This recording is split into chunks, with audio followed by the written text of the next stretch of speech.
Tu sais pourquoi parfois tes prières te paraissent lourdes? Pourquoi tu manques de concentration? Pourquoi certains péchés reviennent encore et encore, malgré tes efforts? Pourquoi parfois tu fais tes obligations, mais ton cœur reste vide? Beaucoup pensent que la solution, c'est seulement tenir les obligations.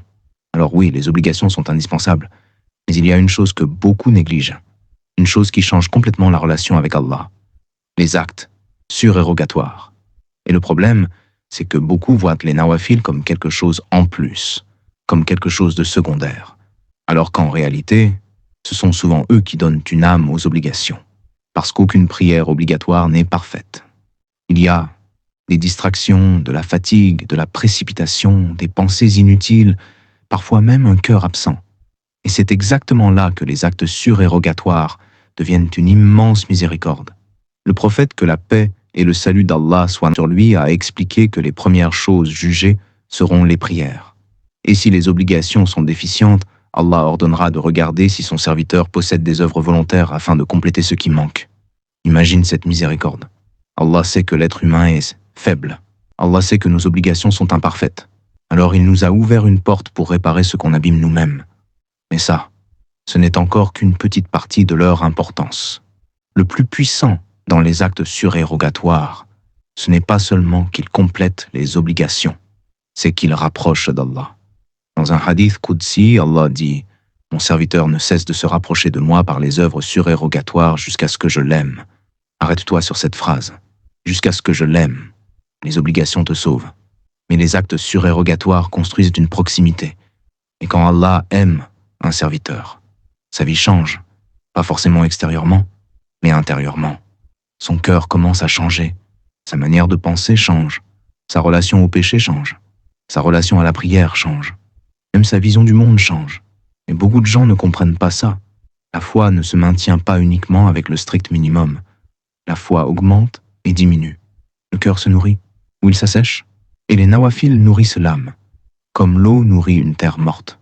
Lorsqu'une personne multiplie les prières volontaires, le dhikr, la lecture du Coran, les invocations, les jeûnes surérogatoires, quelque chose se réveille dans son cœur. La foi ne devient plus seulement une information dans sa tête, elle devient quelque chose qu'elle ressent. Elle commence à ressentir davantage les rappels, les versets, les invocations, les bienfaits d'Allah, la gravité des péchés, la réalité de l'au-delà. Son cœur devient vivant. Et c'est aussi pour ça que les actes surérogatoires améliorent énormément la concentration dans les prières obligatoires. Parce que la concentration ne tombe pas du ciel d'un coup. Le khushu' se travaille. Beaucoup veulent ressentir leur prière, alors qu'ils ne passent presque jamais de temps seuls avec Allah, en dehors des obligations. Et plus une personne prie volontairement, plus son cœur s'habitue à se tenir devant Allah. Les nawafil entraînent le cœur, à ralentir, à méditer, à savourer les versets, à ressentir la présence d'Allah. Et progressivement, la distraction diminue, la présence du cœur augmente, les prières deviennent plus profondes. La personne n'entre plus dans la prière comme dans une habitude, elle entre dans un moment de connexion. Et il y a aussi une chose extrêmement importante. Les actes surérogatoires facilitent l'abandon des péchés. Parce qu'en réalité, beaucoup de péchés viennent d'un cœur faible spirituellement. Quand le lien avec Allah devient faible, les passions prennent plus de place. Mais lorsqu'une personne nourrit régulièrement son âme, une lumière intérieure se développe.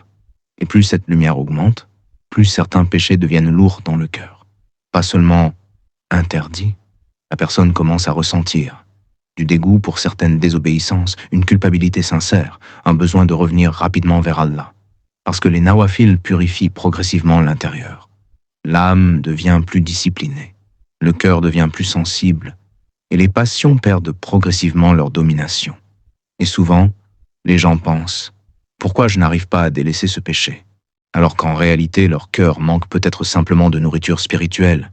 Et parmi les effets les plus puissants des actes surérogatoires, ils facilitent les obligations elles-mêmes. Une personne qui vit uniquement avec les obligations finit parfois par les voir comme une charge.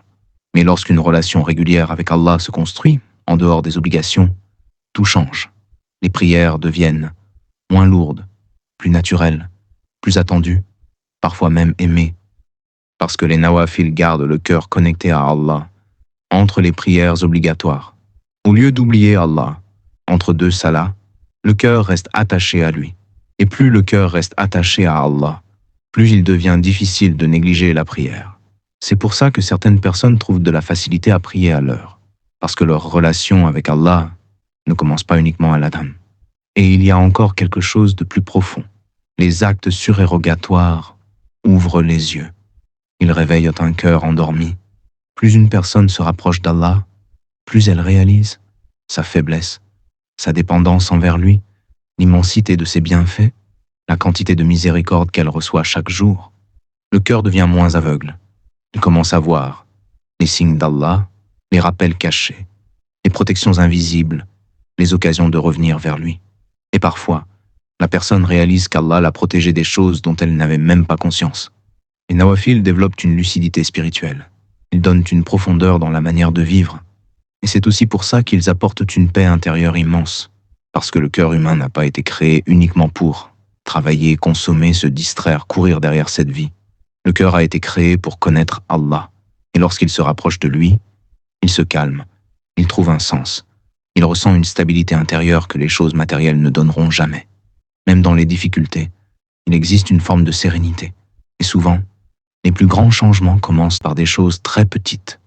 2 unités de prière faites sincèrement, quelques minutes de dhikr, quelques versets récités avec le cœur, une invocation faite dans le silence de la nuit, des œuvres que personne ne voit. Et justement, c'est aussi ce qui rend les actes surérogatoires si précieux, parce qu'ils sont souvent cachés. Tout le monde voit les obligations. Mais beaucoup de nawafil se passent entre le serviteur et Allah uniquement.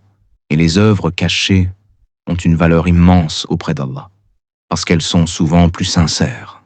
Quand une personne prie seule la nuit, fait du dhikr discrètement, lit le Coran sans être vue, ou invoque Allah loin du regard des gens, cela peut être un signe qu'elle agit réellement pour Allah.